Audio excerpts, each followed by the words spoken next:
and you're in your sleeping bag, so it's just kind of very disorienting. But then by day 2, my brain just kind of understood where I was, and I was incredibly comfortable and slept great, and then really slept really well for the full 12 months. And then same thing upon return. I just thought having all that pressure on my skin especially was going to be really challenging. And I was jet lagged, so there was a little bit of that into play. But after the first 3 days or so, when the jet lag wore off, I found that I've been sleeping pretty well. Okay, we'll take a question here. Marlene Guzman with Univision. I'm going to do my questions in Spanish. Yeah. Primero que nada, muchas felicidades por estos logros. ¿Qué se siente ser un astronauta estadounidense que está haciendo historia, pero además también como el primer latinoamericano en cumplir esta hazaña? Y mi segunda pregunta, cuando se supo que se iba a extender el tiempo en el espacio, ¿qué sintió? ¿Qué pasó por su mente? ¿Y qué fue lo más difícil en ese momento? Sí, bueno, buenas tardes, Marlene, mucho gusto. Como siempre, es un gran orgullo, no solo representar nuestro país, pero nuestra comunidad. Y para mí es un gran orgullo, un honor. Y como siempre he dicho, espero que soy uno de los primeros, pero si Dios quiere, no los últimos hispanos que vamos a seguir haciendo parte de la historia de este gran país. Y bueno, de veras que como tengo la suerte de tener mucha experiencia militar y para eso uno sabe que tiene una misión y tiene un trabajo que hacer y aunque es difícil, uno se enfoca en la misión. Entonces, claro que fue difícil saber que iba a tener 6 meses más, que iba a perder con mi familia, pero al fin del día tengo muchos compañeros en el ejército que se han extendido en la guerra, donde sea, y por eso es difícil sentirse sorry for yourself.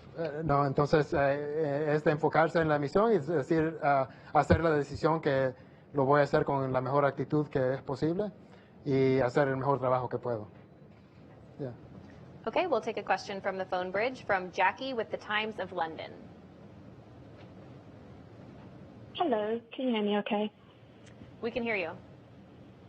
Marvellous. Thank you very much and welcome back to Earth. I'm interested in the psychological aspect of what happens when you're told that you're going to actually be spending a year in space and almost twice as long as you'd expected. I wondered if you could talk about your relationship with the tomato plant, the tomato. Anyone who's seen The Martian knows what psychological boost you can get from, seeing life up there with you. But can you talk us through that, how something like watching a plant grow in space keeps you somehow connected to life on Earth? And also a little of that psychological and personal aspect. You said there were some personal challenges, and we don't see those family impacts and the behind-the-scenes adjustments you have to make when your mission is extended. Could you just talk us through some of that and give us some insight? Thank you very much. Sure. Jackie, good evening. I think your time in London, and thanks for the questions.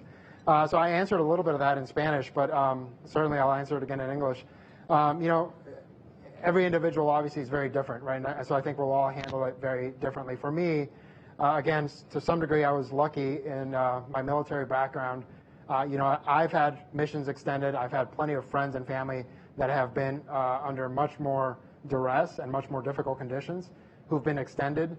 And so, again, it was somewhat difficult to feel sorry for myself in that situation.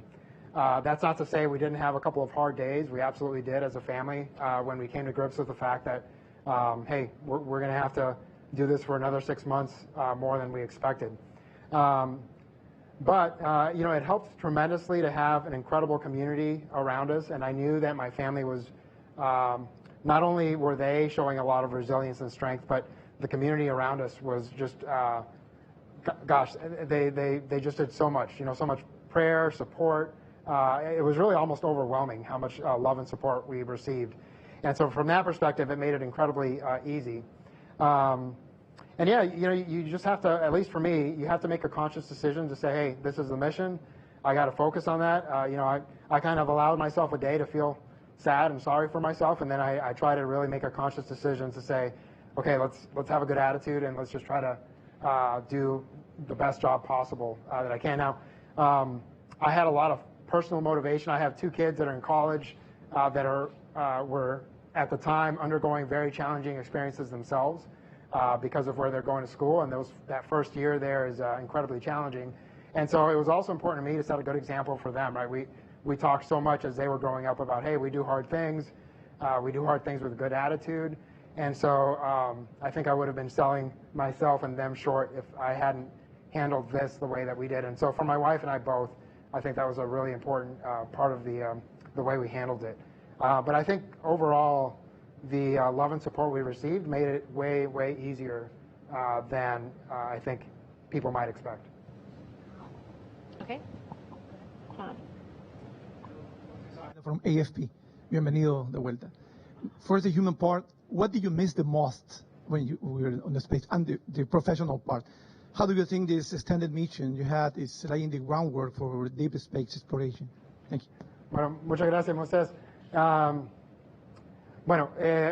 So what did I miss the most? You know, my family obviously is always, and it's not just because I know that's the right answer. Like, I genuinely love spending time with my kids and my wife, and so I miss that.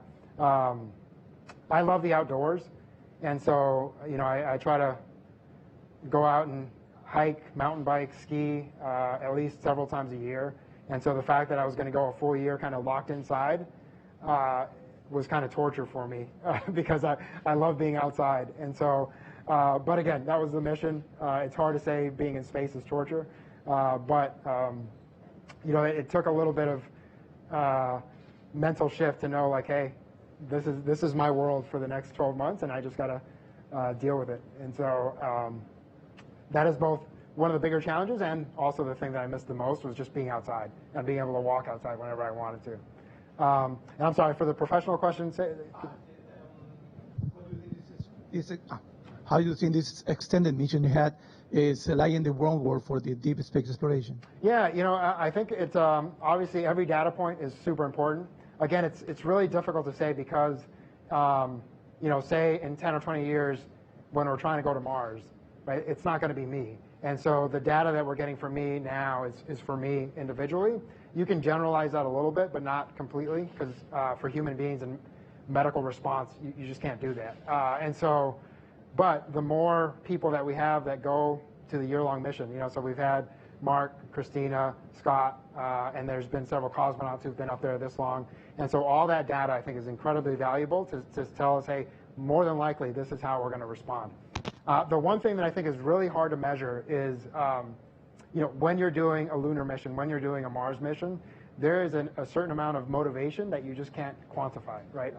Ultimately, those of us who do this job, like, we're incredibly motivated to not just explore, but to do the best that we can, because we realize we represent NASA, our nation, and humanity. And so I think that motivation is really hard to quantify, and it's also going to be way more powerful than we probably give it credit for. So I think whoever ends up doing those missions, they're going to make it happen, because that's just kind of what we do. Mark, go ahead. Yes, thanks. Mark Carreau with Aviation Week. Thanks for the second question. Do you see yourself launching into space again? Hey, Mark, sorry about that. Just got told my mic was. I hope so. Yeah, you know, again, it's going to depend a little bit. Well, a lot of it on my family, right, and what they weigh in on, because this was challenging. But I think, you know, a couple years down the road, we'll definitely be in a better spot to kind of reassess for our family how that works. Some of that is going to depend on my body, whether physically I'm still able to meet all the requirements that I need to meet to continue to do human spaceflight. And then, of course, the biggest portion is going to depend on NASA, right, if, how they see me contributing to the mission. But if I'm not flying myself, I hope to be at least helping my crewmates, my buddies, get out there and do incredible things in space. Okay, our next question comes from the phone bridge from Marcia with Space Policy Online. Thanks so much. This is Marcia Smith with SpacePolicyOnline.com. I'm wondering, from a medical perspective at least, is there anything that you can say about what qualities or characteristics NASA should go, or anyone should be looking for when they're choosing the crews to go on these much longer duration missions? You've talked about how you're a very small group of people who have been up there for a year or so, and each one of you reacts differently to it. Are there any commonalities, or, you know, as a medical person yourself, what would you tell the folks who are choosing the astronauts who are going to go for 2 years or 3 years to Mars? Yeah, hey, Marcia, that's a great question. And honestly, the one thing I can speak to on that is what I saw for the last 12 months is how important team dynamics and teamwork really is to making the mission not just happen, but happen successfully and happen really well. And that's just not just for the 7 or 11 people who are up there at any given time. Really, that applies to the ground team too, because most of the team that makes up this incredible mission is on the ground. So that's the flight directors, the flight controllers, all the science people who make everything happen, and really just the ground support. I mean, we have hundreds and thousands of people throughout the world who support this mission, and it all kind of just melds in this incredible way to make this thing happen. But obviously, the crew that's out there together for an extended period of time, I think the better you work as a crew, the smoother it tends to go. And again, I was super blessed to have really good crewmates, and I don't know that I could have asked for better crewmates for the 12 months that I was there. And so the one thing I walked away with is how incredibly important that was, not just psychologically, but also just to making things happen. Because if I was struggling with something, my crewmates would jump in and help me out. If they were struggling, we would just help each other out to make things happen. And I know that happens in lots of places throughout the world. But in that unique setting, I think being able to not just help each other out, but again, it wasn't like a magical kumbaya for 12 months. There were challenges, but we were able to come together as a crew and say, hey, here's the issue I'm having, or here's the issue you're having, let's work it out. And without fail, we worked them out, and we always came out better, and we're a better functioning team after we went through those problems. So, Gina, go ahead. Gina Sinceri, ABC News. What did your mom say when you got back, and what was the reaction in El Salvador when you returned? What did you hear from the community down there? Hey, Gina. Yeah, obviously she was incredibly happy that I was back safely. Gosh, I've been amazed, both my mom, my wife, and my kids, the resilience they've shown, especially my mom and my wife throughout my life. I've done a lot of things that a lot of people would probably freak out over, right? Not just doing themselves, but like your loved one, especially my mom, I think, because now that I have kids, I'm like, hey, it's okay if I do the dangerous things. Maybe it's not okay if you do. But the support and the faith that they've shown throughout, whether it's skydiving or flying or going to combat or getting on a rocket or doing a spacewalk, they either fake it really well or they do just an incredible job of trusting and having faith that it's going to go okay. And so I've never had any trepidation from their side, which has helped me tremendously, right? Because I'm not the type that dwells too long on the risk. Obviously, we do an incredible job of assessing the risk and managing the risk and making sure that we have every mitigation possible.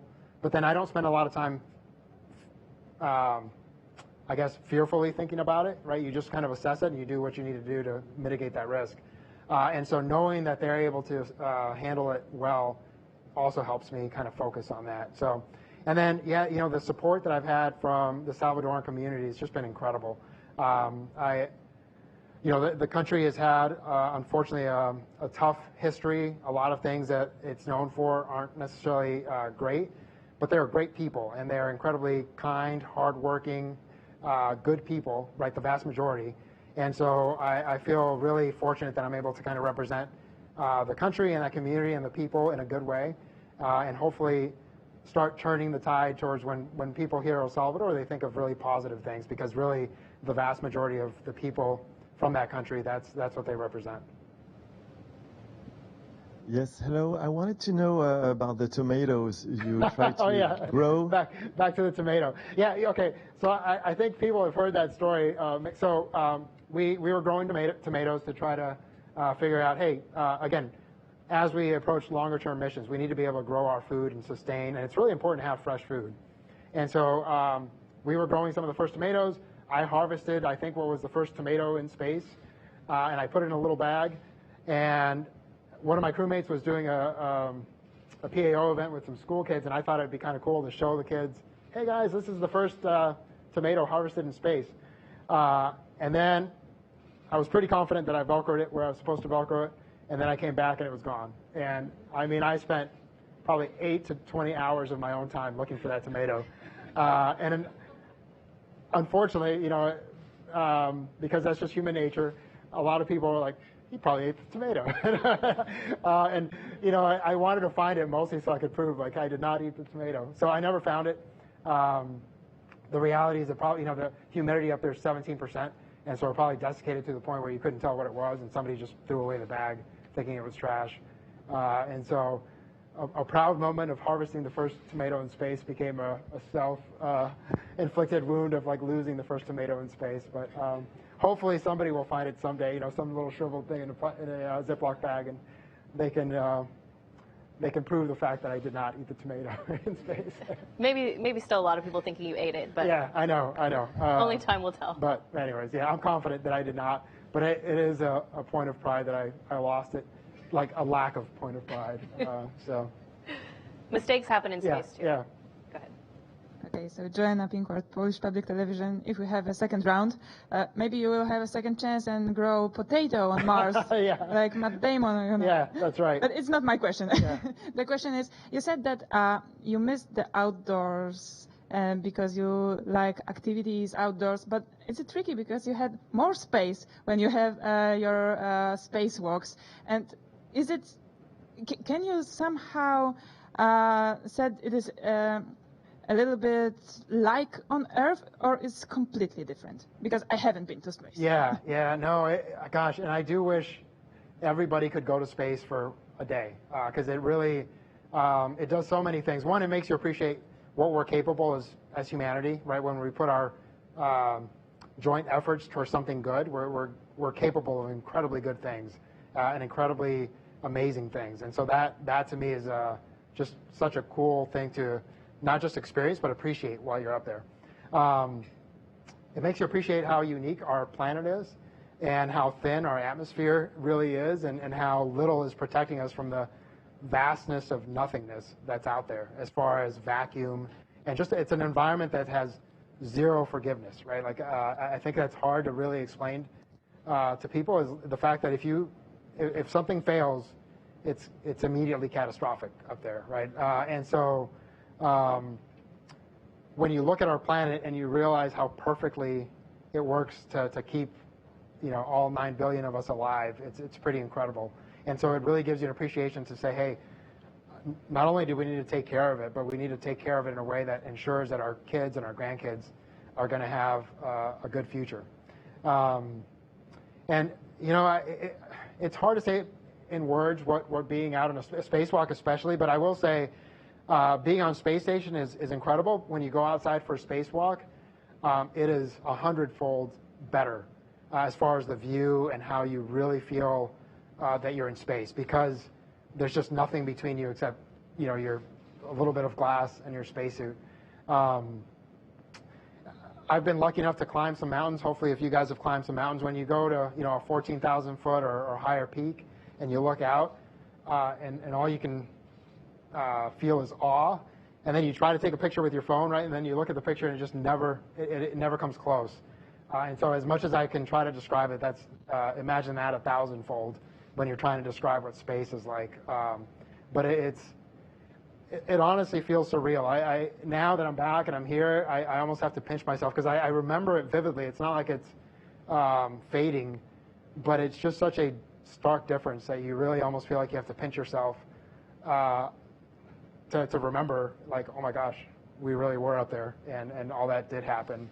And yeah, well, no, it's just such a difference. You know, it's not a dream. Again, it was a very real experience, but it's just so different that it's almost impossible to explain. We have a question from Leo on X, who asks, is eating food at the space station just as bad as it was in the early moon landing days or early space station days? Yeah, you know, well, I don't know, right? I wasn't there in the early days, but the food's not bad. I mean, now, again, I've deployed many times, and I'm an Army guy, so I'm used to MREs and food that's, you know, you get what you need in a challenging environment. And so honestly, food for me was great, and it was a morale booster. Now, there's days where you go, it just gets monotonous because there's a lot of variety, but there's only so much variety, right? And so at least a couple times a week, you're eating the same thing over and over. And so especially for a 12-month mission, that can get repetitive. But it makes it that much more special when the resupply ships come up and you get fresh food or you get something special from your family or your friends. And, you know, it really just makes your week when you're able to eat something unique. ¿Qué me podría decir es lo más desafiante para un ser humano en el espacio por un tiempo tan prolongado como más de un año que pasaron? También, ¿qué me diría marcó su vida, algo que no va a olvidar en la estación espacial? Y ya por último, ¿siente que el haber estado por más de un año realmente tendrá un impacto y cuál serían las investigaciones que está haciendo la NASA? Bueno, para mí lo más importante fue mi fe y la fe de mi familia, ¿no? Porque nos sostenió y nos dio una fuerza que no creo que pudiera ser nuestra sin nuestra fe. Yo creo que cada vez que un humano hace algo por la primera vez, y claro, para mí solo es nuestro país, ¿no? Es la primera vez que cruzamos esta marca de un año. Creo que es muy importante y cada pedazo de data que tomamos es importante, ¿no? Porque necesitamos preparar para estar más lejos en la Luna, o en Marte. Cada pedazo de información que tenemos creo que va a ser muy importante para esas misiones. Disculpa, ¿cuál fue la última parte?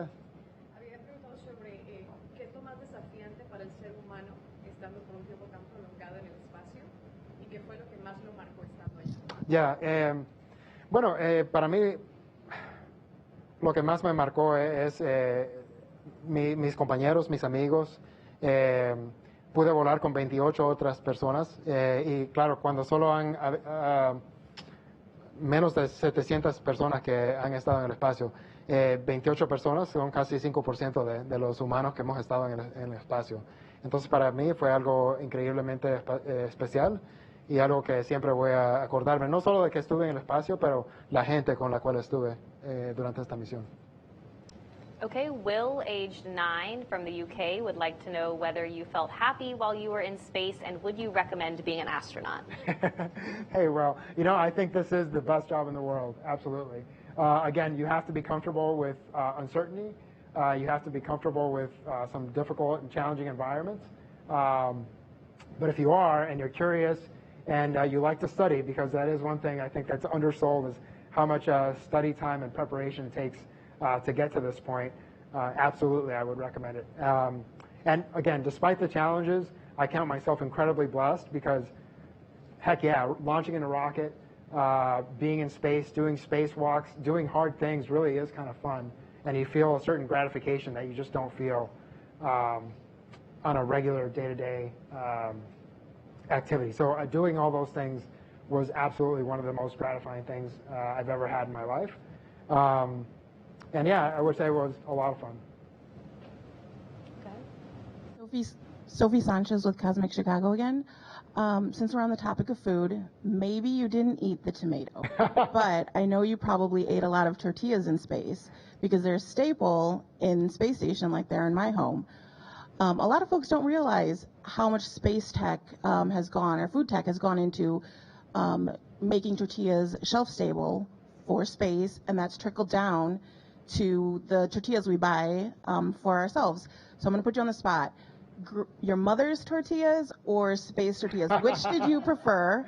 And what was your favorite meal to have on a tortilla? Yeah, so thanks, Sophie. You're right. So for those that don't know, bread, unfortunately, the crumbs that come with bread aren't great on space station, and so we default to tortillas as our form of bread because they're not as crummy.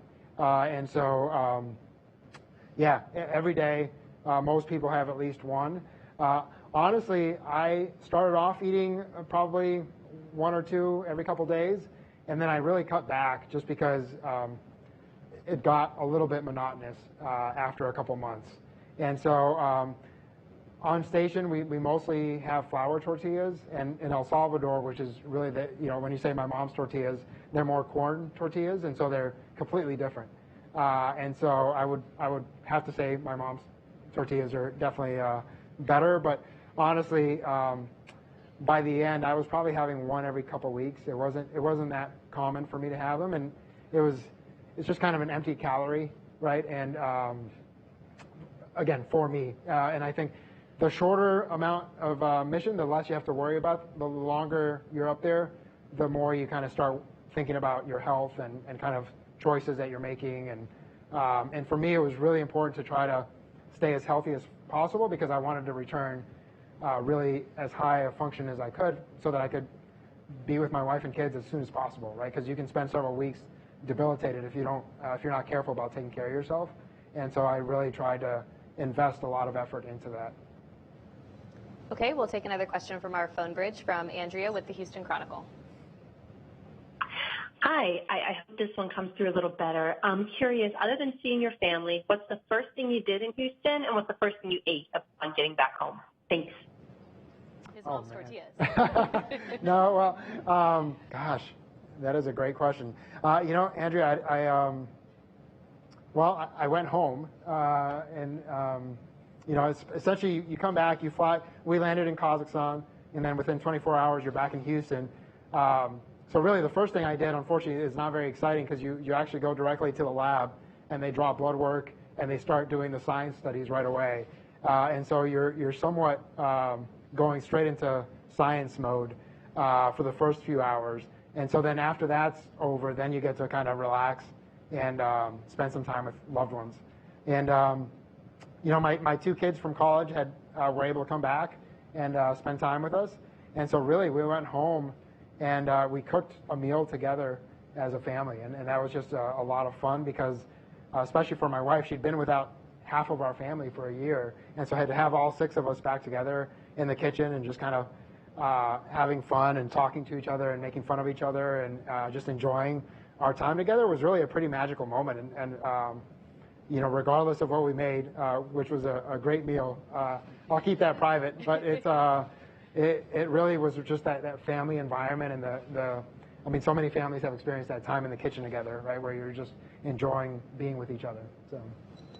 Okay, go ahead. François Picard from AFP. I have 2 questions. First of all, do you think that the training was hard to reach the job you've had, and was it harder than the job itself? And the second question is more about how you feel right now physically. Do you feel like you're 100% back? Yeah, no, great questions. Thank you. So, that's a complex question because there's several steps to that, right? One of the hardest things is actually just being selected as an astronaut because it's incredibly selective. And the reality is there's hundreds of incredibly qualified individuals, and NASA's just limited by numbers, right? You can only train so many people in any given class. And so generally the last 3 classes, you've picked about 10 people every 4 years. And, again, we'd all be lying if we're like, we're the 10 best people in that 4-year span. And so there's a little bit of luck of hey, you're fortunate enough to be selected. Of course, your resume kind of has to stand out, right, to get to that point. And then you have to do well in your interviews. And so that part of it can be very challenging. And for a lot of people, it's a lot of, you can be incredibly well qualified. You can be a perfect candidate. But the stress of the situation and the stress of the fact that, hey, I'm in this incredibly selective process, for some people, that's too much. But assuming you get to that point, then you start in this really fun training, right? You're doing a lot of really cool things. You're flying in the T-38 jet. You're learning to do spacewalks in the NBL. You're learning a new language, Russian for us. You're learning all this space station systems. And from an engineering perspective, that station is a marvel, right? I mean, it's a small Earth floating around space as far as like keeping humans alive. You have to have a small Earth environment up there. So learning all of that and the engineering that went into it and the appreciation that you get for the people who came up with the design is pretty incredible. And then you're exposed to a little bit of the aeronautical engineering that has to go into space flight as you prepare for that. So for me, that's all fun. Again, there's a lot of book studying that comes with that, and so if you're not into that, it could fun would not be the way to describe it. But I've always just enjoyed learning new things. So, and you know, I think so. EVA is probably the most challenging thing we do up there. The spacewalks, extravehicular activities. And the training in the NBL physically is actually a little bit more challenging because you have the resistance of the water, right? The only way to really achieve that neutral buoyancy is underwater here on Earth. And so every time you're moving that 300-pound spacesuit through the water, you're pushing a lot of pressure. And so it is physically very challenging. But in space, the fact that you're going out into vacuum and you only have your own personal little space vehicle, even though physically it's a little less challenging, emotionally and mentally it's much more fatiguing because you feel like you have to have perfect execution that one day, right? And you've had years and years of training, and it kind of goes all into this one event that hundreds of people are supporting, and 2 of you are going out there and trying to get this thing done. Again, I was fortunate enough to do 3 of them, and it's humbling in a lot of ways. The biggest way is you appreciate how much time and effort so many people, hundreds of people, put into making this 10 or 12-hour event happen, and how incredibly well choreographed it is. So I'd say no, day of was definitely more challenging, but it's really the cumulative effect. Physically, it's less challenging. The cumulative effect of what you're doing, I think, is more challenging on day of. Oh, yeah, I feel great. No, I'm not. I don't think I'm back to 100%. I'd say probably 80 to 90%, which I think is actually pretty good. But like the bottoms of my feet are still sore from just standing and walking.